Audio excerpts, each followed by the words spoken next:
Consider a point on a 2D plane.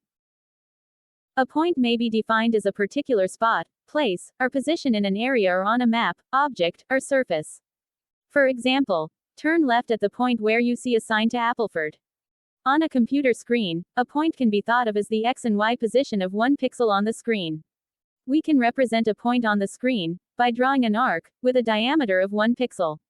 The parameters of the point can be represented as being mutually exclusive, as in the case x equals 100, y equals 100, or they can be represented in relation to one another, as in the case y equals x. It can be useful to represent one parameter in terms of the other, as this allows us to see the relationship between the parameters at discrete intervals.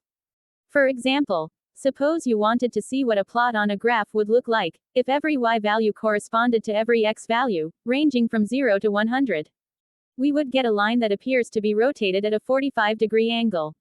The origin of the line is at the point x equals 0, y equals 0. However, we can move the line along the y-axis with a translation, or what is more commonly known as an addition. Now we see that the origin of the line is moved depending on an arbitrary constant that we add.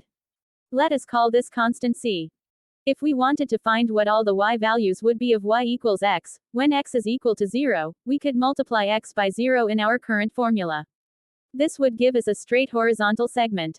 So, from our experiment we can see that when we multiply x by 1 we get a segment rotated at 45 degrees, and when we multiply by 0 we get a segment with 0 degrees of rotation. Therefore, up to 45 degrees, the number that we multiply x by can be thought of as a percentage modifier, with 100% being 45 degrees. We can call this percentage modifier m.